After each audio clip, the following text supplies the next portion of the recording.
مجال نہیں ہوتی میرے عزیزوں، مسجد، مدرسہ، مزارات اولیاء، حضور کی ذات، قرآن اور اللہ کی ذات یہ بہت بلند ہے. صرف تمہاری داڑھی کی طرف بھی انگلی اٹھانے کی کسی کی ہمت نہ ہوتی اگر تم سچے غلام ہوتے، کیونکہ یہ اللہ کا وعدہ ہے.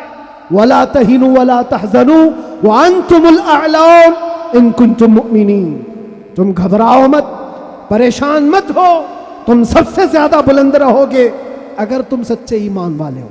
کہ 8 مہینے دروازوں کے اندر ایسا بند تھا کہ میرے بچے مجھے نہیں دیکھ سکتے تھے، میرے بھائی بہن مجھے دیکھ نہیں سکتے، مجھے ملاقات کرنے کی بھی اجازت نہیں دی جاتی.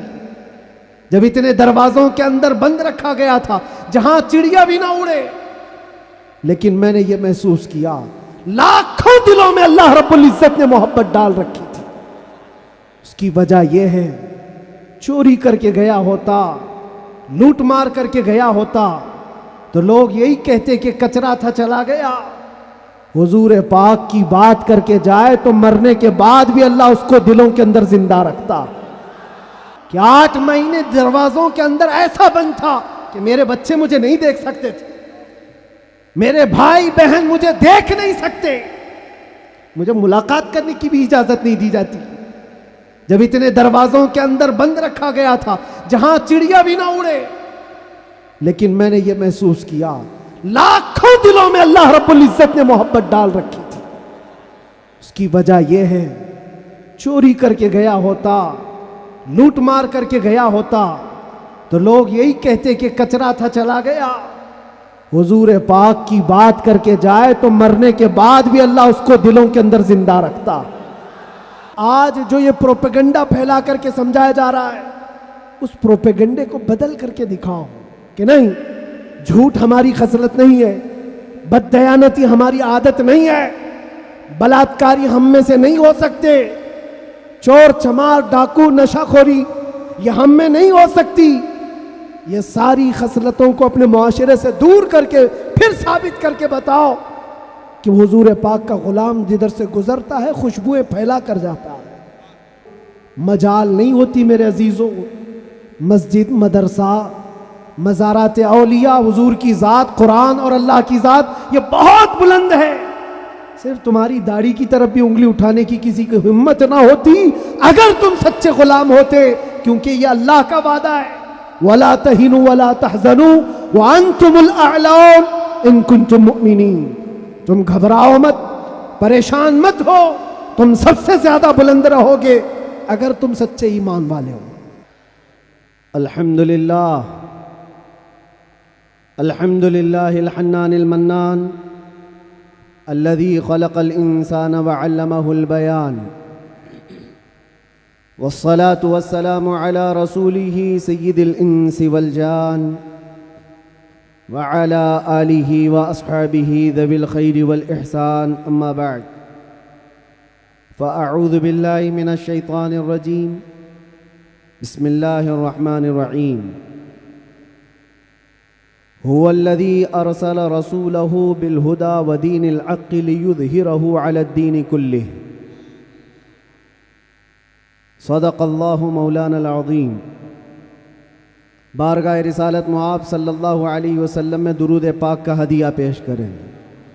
اللہم صلی علی سیدنا و مولانا محمد معدن الجود والکرم وآلہ واصحابہ الکرام وابنہ الکریم وبارک وسلم صلاة دائمة سرمدا ابدا. پھونکوں سے یہ چراغ بجھایا نہ جائے گا،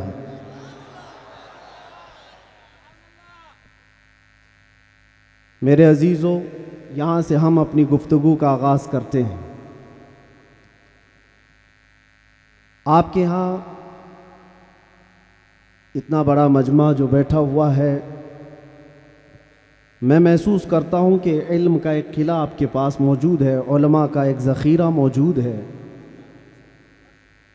اور بہترین بولنے والے علماء ہیں. ناظم اجلاس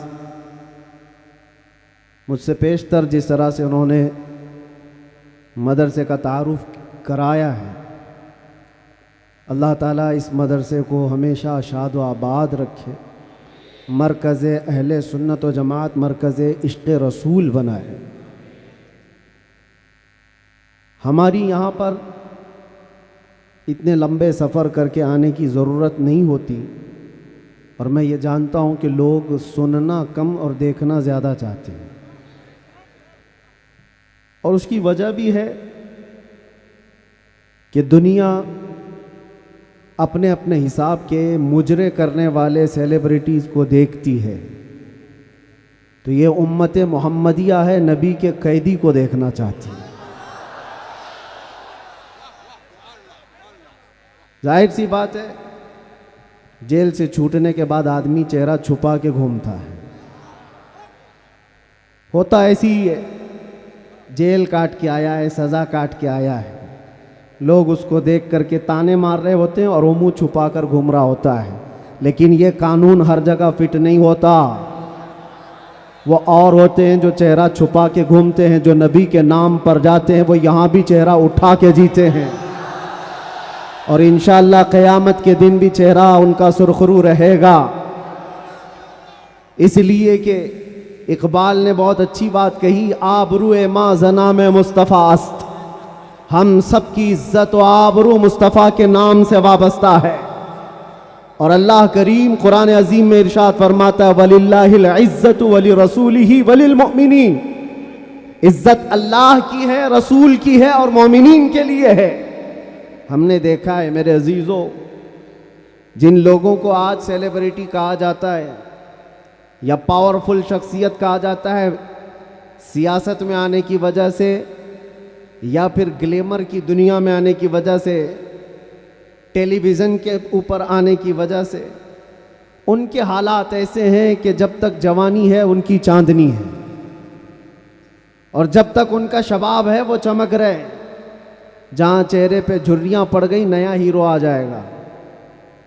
دنیا ایک نیا ہیرو اپنا ڈھونڈ لیتی ہے، اور یہ دنیاوی حسن و جمال پر اترانے والوں کی زیادہ لائف نہیں ہوتی، وہ برقرار نہیں رہ سکتے، نہ ہی سیاست کی کرسی پر بیٹھ کر کے اقتدار جمانے والے۔ ہم نے ان کو بھی دیکھا ہے، نئی پارٹی آئی اور بوڑھے کو سائیڈ میں لگا دیا گیا، اب بوڑھوں کو کوئی پوچھتا بھی نہیں ہے، 40 سال بیچارے خدمت کرتے رہے، اور آج ریٹائرمنٹ کی کربناک زندگی گزارنے پر مجبور ہو گئے۔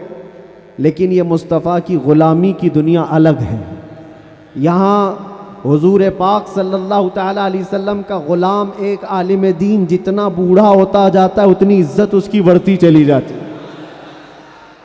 یہاں بوڑھوں کی عزت کم نہیں ہوتی، بلکہ اس کو بوڑھا کہاں کہتے ہیں، جوان بیٹھے ہوتے ہیں لیکن بوڑھے عالم دین کو فیصل بنا کر بٹھاتے ہیں۔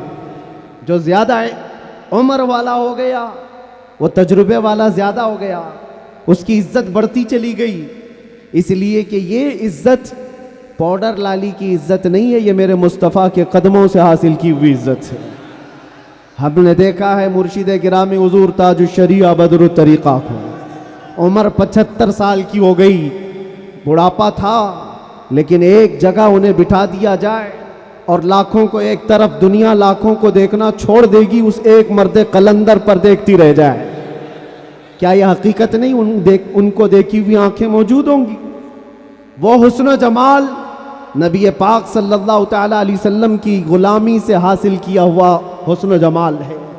اسی لیے میرے عزیزو یاد رکھو، اسی بات پر میں کہتا ہوں، آبرو ما زنا میں مصطفیٰ است، ہم سب کی عزت و آبرو مصطفیٰ کے نام سے ہے۔ ہرچے دری دنیا باد مصطفیٰ است، جو کچھ اس دنیا میں ہمارے پاس ہے وہ نبی کے بعد ہے، جو بھی رشتہ ناتا ہے، جو بھی تعلق ہے، وہ سب حضور پاک کے بعد ہے۔ نبی سے ہو جو بیگانہ اسے دل سے جدا کر دے، پدر مادر برادر جان و مال ان پر فدا کر دے، یہ ایمان کا تقاضا ہے، اور ایمان اسی کا نام ہے۔ اور اعلیٰ حضرت امام اہل سنت فاضل بریلوی کیا فرماتے ہیں؟ ایمان کسے کہتے ہیں؟ اس کی دو چند مثالیں آپ کے سامنے رکھتا ہوں، اور جب یہ ایمان آ جائے تو میرے عزیزوں، یہ جو آندھیاں چل رہی، یہ جو طوفان آئے ہوئے ہیں یہ رخ موڑ لیں گے، اس لیے کہ سنا ہے قدسیوں سے میں نے کہ وہ شیر پھر ہوشیار ہوگا۔ اقبال نے کہا تھا نکل کر کے صحرا سے جس نے الٹ دیا تھا تخت روما کو، سنا ہے قدسیوں سے میں نے کہ وہ شیر پھر ہوشیار ہوگا۔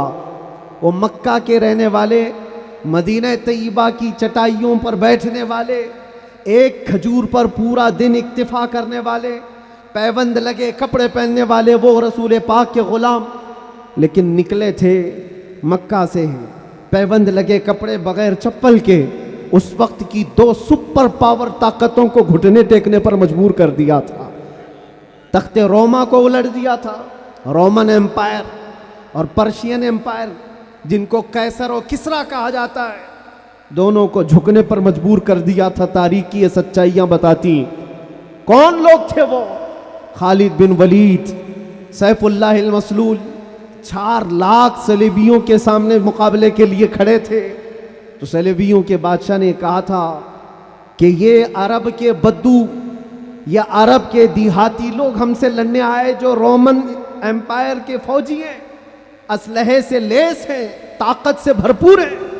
تو خالد بن ولید نے کیا کہا تھا جانتے ہو؟ آپ نے کہا تھا رومیو، جس طرح تمہارے فوجی شراب پسند کرتے ہیں، ہم وہ فوج لے کر کے آئے ہیں، تمہاری شراب سے زیادہ ہم شہادت پسند کرتے ہیں۔ یہ وہ لوگ ہیں جو شہادت کے لیے جیتے ہیں۔ عزیزان گرامی وقار، وہ ایمان کامل جب آ جائے تو پھر یہ طوفان اور یہ آندھیاں اپنا رخ موڑ لیں گی۔ آج وجہ یہی ہے، ان سے پھرے جہاں پھرا پھرائی کمی وقار میں، ان کے جو ہم غلام تھے خلق کے پیشوا رہے۔ حضور پاک صلی اللہ تعالیٰ علیہ وسلم کی غلامی سے جہاں کہیں تم منہ پھیرو گے، تھوڑا سا بھی ہٹو گے، عزت نکال لی جائے گی، عزت ختم کر دی جائے گی۔ تمہیں جو مرتبہ ملا ہے وہ خیر امت ہونے کا، وہ حضور کی غلامی کی وجہ سے ملا ہے۔ عمر ابن خطاب رضی اللہ تعالیٰ عنہ 36 لاکھ اسکوائر کلومیٹر پر حکومت کرتے تھے، تب آپ نے یہ نہیں کہا خطاب کا بیٹا عمر اتنے بڑے خطے پر نگران حکومت کر رہا ہے، بلکہ آپ نے کہا تھا ہمیں آج جو عزت ملی ہے وہ حضور کی غلامی کی وجہ سے ملی۔ وہ فخر یہ کرتے تھے۔ خالد بن ولید 125 جنگوں میں گئے، ہر جگہ فتح یابی، ہر جگہ فتح۔ کبھی خالد بن ولید نے یہ نہیں کہا میرے بازوؤں میں وہ طاقت ہے کہ میں ہر پہلوان کو زیر کر دیتا ہوں، جس جنگ میں جاتا ہوں فتح کے جھنڈے گاڑ دیتا ہوں۔ نہیں، خالد بن ولید کا ایمان تو یہ تھا کہ ان کے سر پر ایک ٹوپی تھی جس میں حضور کے 3 موئے مبارکہ تھے۔ وہ فتح کا صحرا انہی موئے مبارک کو دیتے اور کہتے یہ نسبت میرے ساتھ ہے، اس لیے اللہ مجھے ہر جگہ فتح عطا کرتا ہے۔ انہیں جو عزتیں ملی تھی دنیا میں، جو اقتدار ملا تھا، وہ حضور کی غلامی کی بنیاد پر، اور آج ہمارے پاس جو عزت ہے وہ حضور کی غلامی کی وجہ سے۔ نبی پاک صلی اللہ تعالیٰ علیہ وسلم کی بات کرتے رہو۔ ایک جملہ میں اکثر کہا کرتا ہوں، ان کی بات کرو ہر دل پہ راج کرو، ان کی بات کرو ہر دل پہ راج کرو۔ دیکھنا آپ جو اس مذہب میں اس طریقے پر جتنا بڑھتا جاتا ہے اللہ اس کی عزت میں اضافہ کرتا ہے۔ تم اگر 70 دروازوں میں بند ہو کر کے بھی بیٹھے رہو، اللہ تمہاری محبت خلق کی دلوں کے اندر ڈالتا ہے۔ ہم نے ایسے ایسے علاقوں کا سفر کیا جس کا نام میں نے زندگی میں کبھی سنا ہی نہیں، گاؤں ہے، دیہات ہے۔ راجستھان کے علاقے سے کچھ حضرات آئے تھے، نہایت غریب علاقے کے لوگ، اور مجھ سے بعد رمضان آ کر ایک مفتی صاحب تھے، اس کے نمائندے تھے، انہوں نے کہا ہمارے قافلے میں یا جس جگہ سے میں نمائندہ بن کر کے آیا ہوں وہاں کے لوگوں میں غریب لوگ ہیں، 3 مہینے تک انہوں نے صرف آپ کے لیے روزے رکھے، مطلب اللہ رب العزت کے لیے، کہ آپ جب اندر تھے ان روزوں کے ذریعے سے اللہ تبارک و تعالی رحم فرمائے۔ یہ باتیں میں نے ایک جگہ سے نہیں، دنیا کے کتنے خطوں سے سنا۔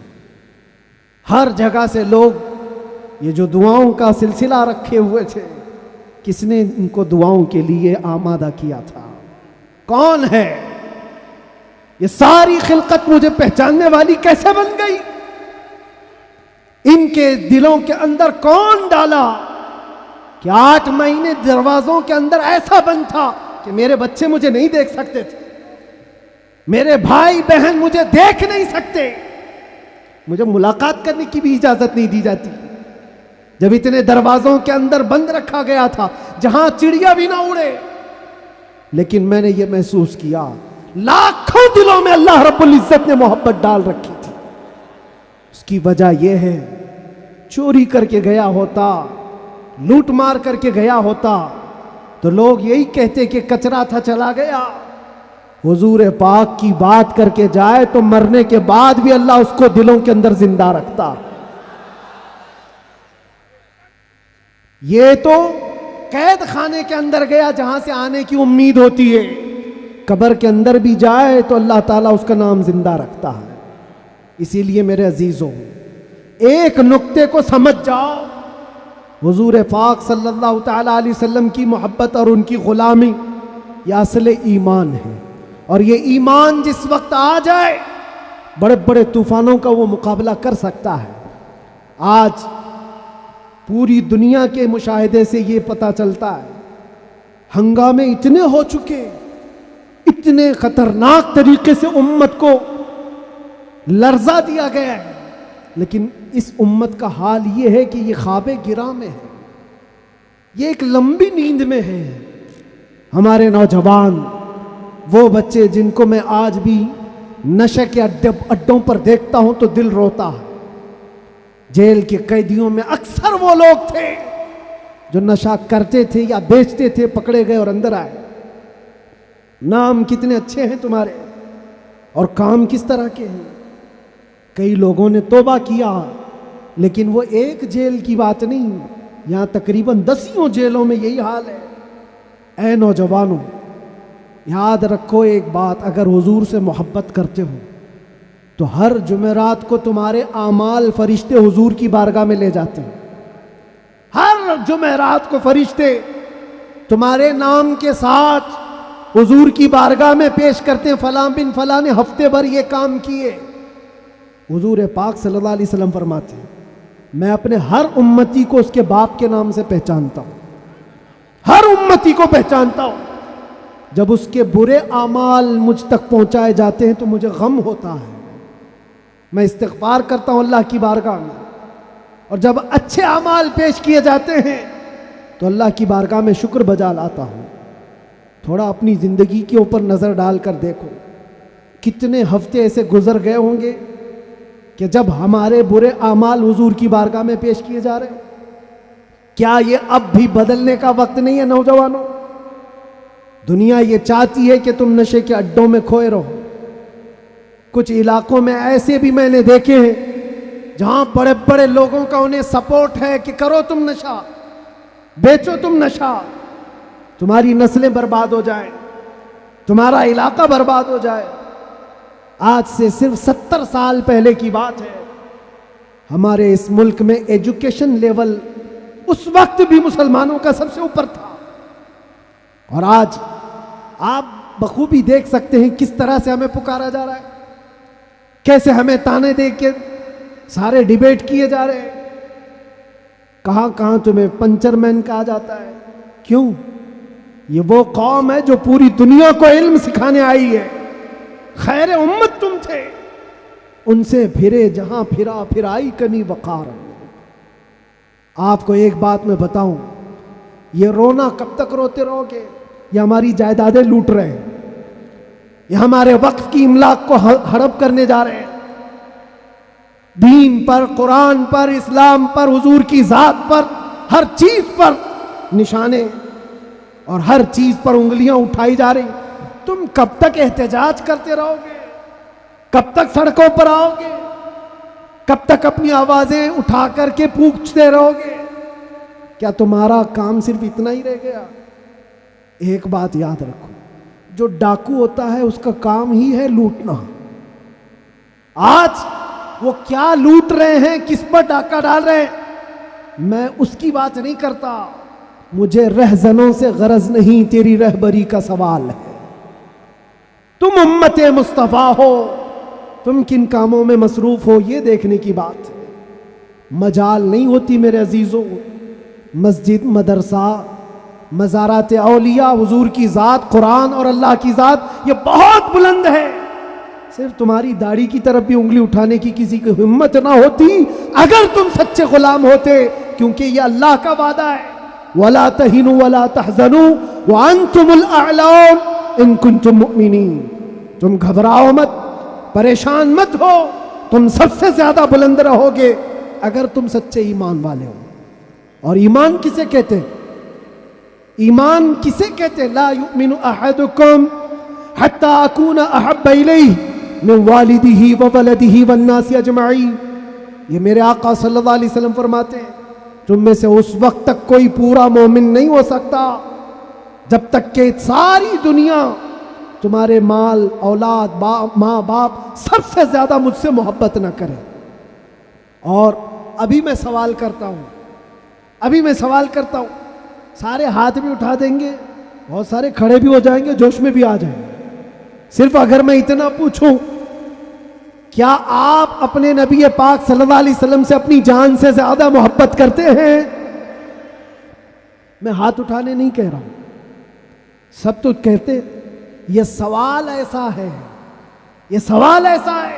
حضرت ابوبکر شبلی کہتے اسی سوال سے میں ڈرتا ہوں ہمیشہ، کہ اگر کوئی پوچھ لے مجھ سے کیا تو حضور پاک صلی اللہ علیہ وسلم سے اپنی جان سے زیادہ محبت کرتا ہے، اس سوال سے تو میں ڈرتا ہوں۔ پوچھا گیا کیوں؟ کہا اس سوال کے جواب میں اگر نہ کہہ دیا تو ایمان ہی چلا گیا، وہ آدمی کا ایمان ہی ختم ہو گیا، اور اگر ہاں کہتا ہوں تو میرے اعمال مجھ کو کوستے ہیں۔ کہاں تو جان سے زیادہ محبت کی بات کر رہا ہے اور کہاں تیرے عمل؟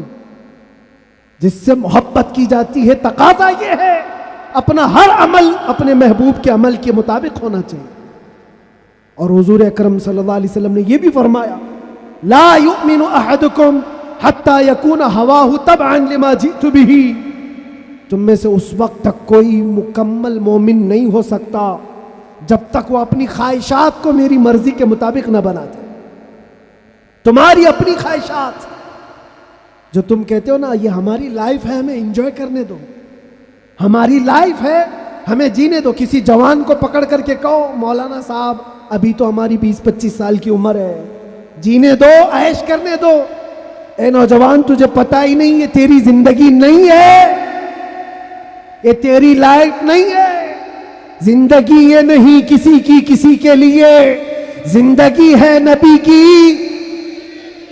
نہ سمجھ مرتے ہیں زندگی کے لیے، جینا مرنا ہے سب کچھ نبی کے لیے۔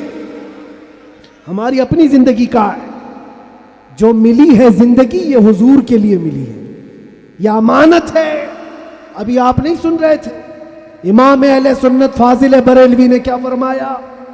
جب بندہ اس مقام کو پہنچ جاتا ہے کہ اپنا سب کچھ حضور کے لیے قربان کرتا ہے اور پورا مومن بنتا ہے، تب جا کر کے وہ کہتا ہے یا رسول اللہ دہن میں زبان تمہارے لیے، بدن میں ہے جان تمہارے لیے، ہم آئے یہاں اور اٹھے بھی وہاں۔ یہ کب کہتا ہے بندہ؟ جب اس کا ایمان مکمل ہو جائے، میرا اپنا کچھ نہیں ہے، جو کچھ ہے وہ حضور کا ہے۔ دہن میں زبان تمہارے لیے، بدن میں ہے جان تمہارے لیے، ہم آئے یہاں تمہارے لیے، اٹھے بھی وہاں تمہارے لیے۔ یہ صحابہ کا مسلک تھا میرے عزیز، انہوں نے اپنے سارے رشتے حضور پاک کی مرضی پر لا کر ختم کر دیے تھے۔ سارے رشتے اگر حضور سے جدا ہیں تو ان کا کوئی رشتہ نہیں تھا، کوئی رشتہ نہیں تھا۔ آج ہمیں اس ایمان کو زندہ کرنا ہے۔ یہ عہد کر کے جاؤ، بڑے بڑے نعرے لگا کر، بڑے بڑے جلسے کر کے، جلوس کر کے، یا سڑکوں پر آ کر کے اگر تم یہ سوچتے ہو شکتی پردرشن سے بہت کچھ ہو جائے گا، دنیا جھکتی نہیں ہے، انسانوں کے ریلے سے نہیں ڈرایا جا سکتا۔ ہم نے دیکھا ہے انسانوں کے ریلے سے دنیا نہیں ڈرتی، پاؤں سے معذور لنگڑا بھی ہو، لیکن اگر ویل چیئر پر بیٹھ کر لبیک پکارے پورا یورپ ہلنے لگتا ہے۔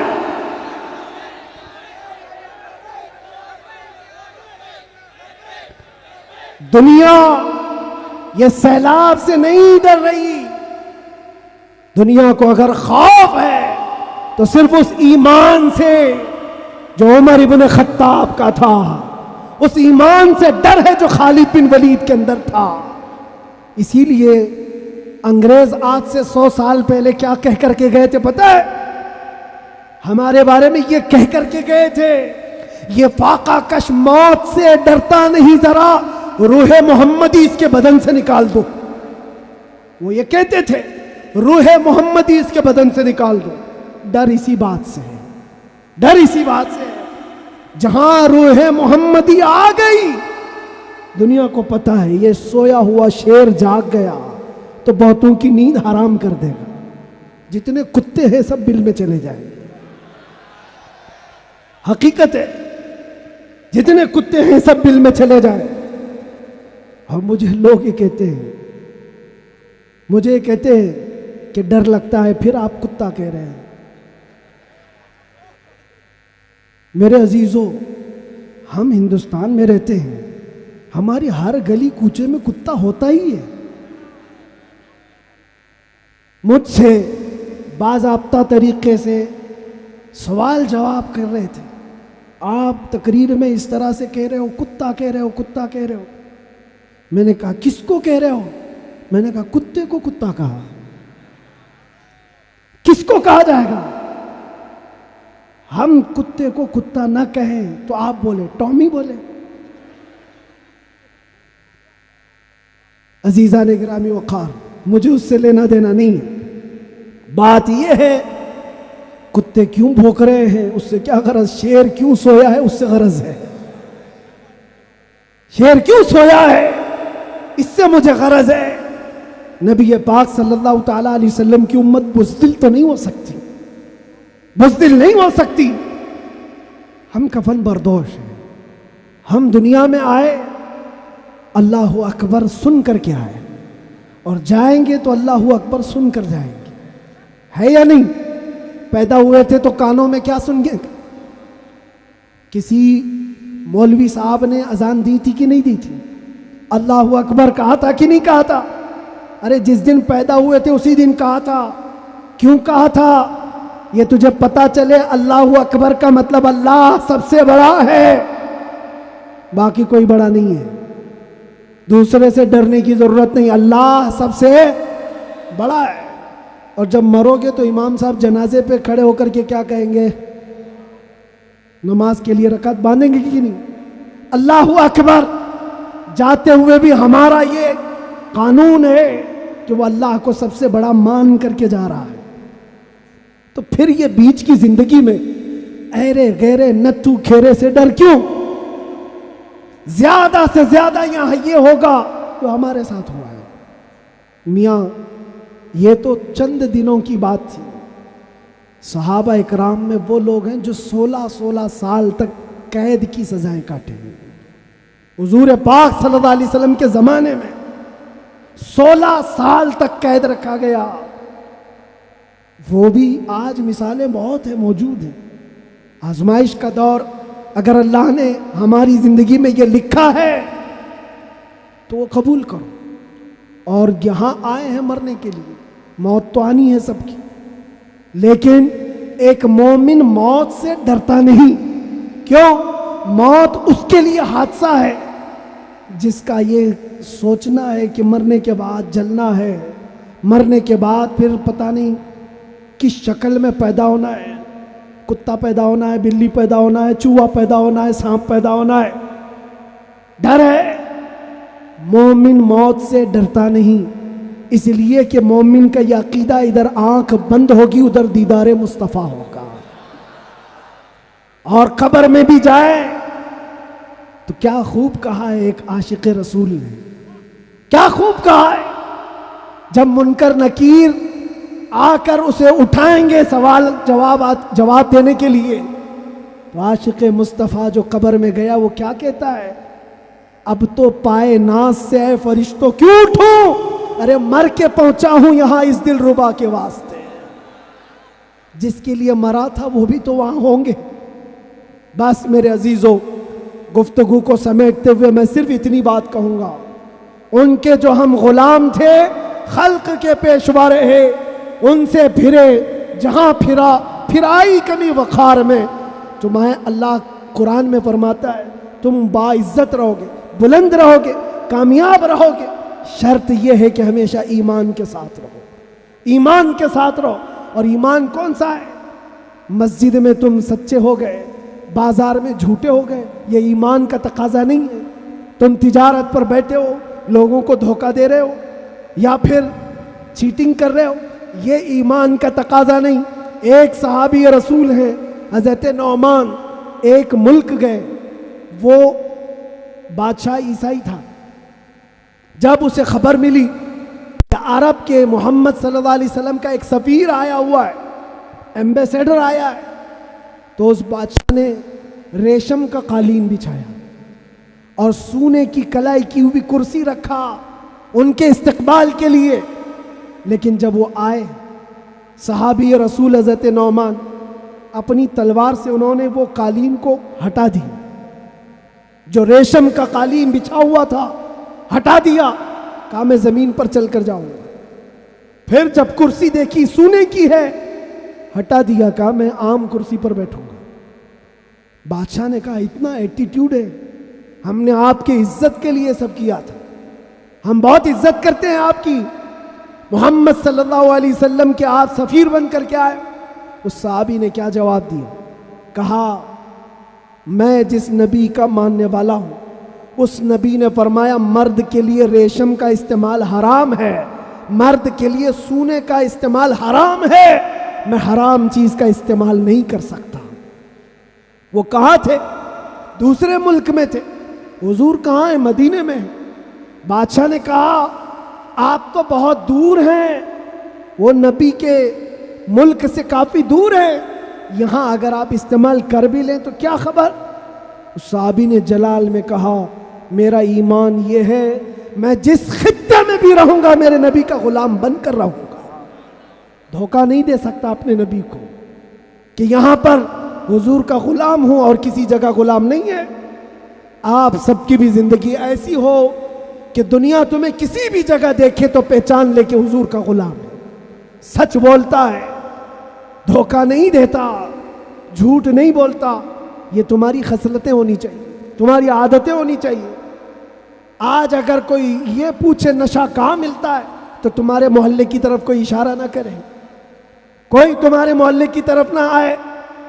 سب کی یہ ذمہ داری ہے، ہر نوجوان کی، کہ جانتے ہو حضور فرماتے ہیں تمہارے تلوے میں کانٹا بھی چبھے تو اس کے درد کا مجھے احساس ہوتا۔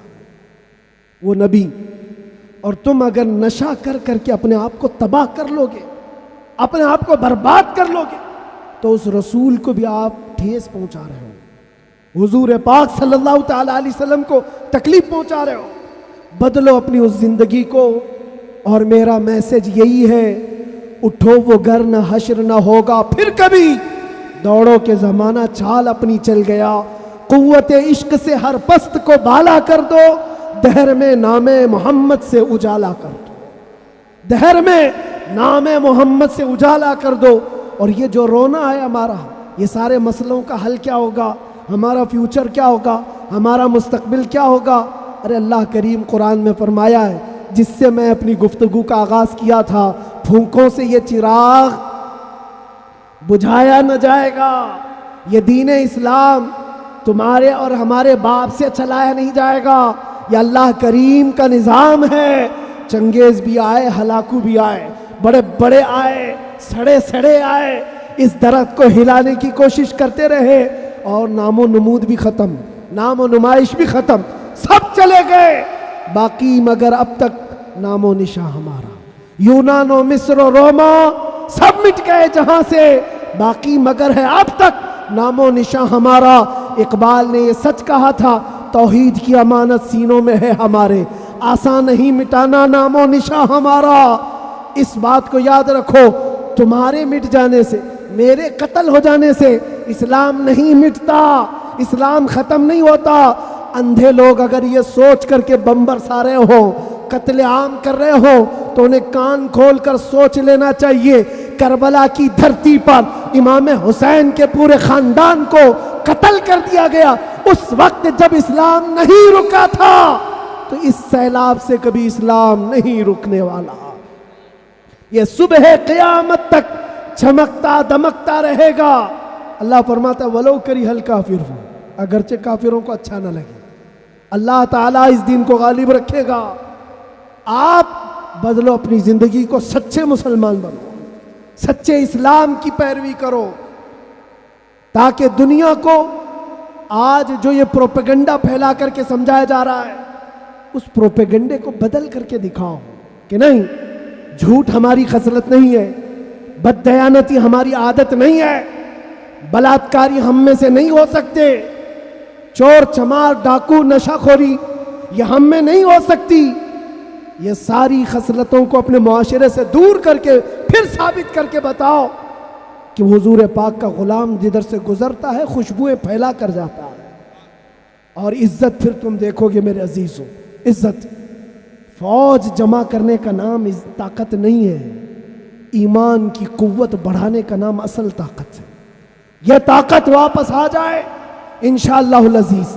ایک جملہ کہتا ہوں، سنو، کان کھول کر سنو، بہت اچھی بات ہے، یہ میری پوری تقریر کا خلاصہ، لب لباب حاصل کلام۔ کیا کیا چیزیں تمہیں چاہیے، کیا کیا چیزیں چاہیے؟ تخت چاہیے، سیاست چاہیے، قیادت چاہیے، حکومت چاہیے، ایجوکیشن میں مہارت چاہیے، بڑی کامیابی چاہیے، کیا کیا چاہیے؟ زمین چاہیے، جائیداد چاہیے، اوپر تک اڑنا آنا چاہیے، کیا کیا چاہیے؟ سب جمع کر لو، ایک ہی چیز ہے، ایک ہی چیز ہے کہ محمد سے وفا نے تو ہم تیرے ہیں۔ یہ جہاں چیز ہے کیا؟ لوح و قلم تیرے ہیں، لوح و قلم تیرے ہیں۔ اور آج ہم نے محسوس کیا ہے، مجھے کون پہچانتا تھا، میں کس خاندان سے ہوں، یہ میٹر نہیں کرتا، میں اپنے باپ کے نام سے، اپنے خاندان کے نام سے یا کوئی سیاسی عہدہ رکھنے کی وجہ سے نہیں پہچانا جاتا، بلکہ اگر پہچانا جاتا ہوں تو صرف اس بنیاد پر جب تک بکے نہ تھے تو کوئی پوچھتا نہ تھا، یا رسول اللہ تم نے خرید کر ہمیں انمول کر دیا، لبیک یا رسول اللہ۔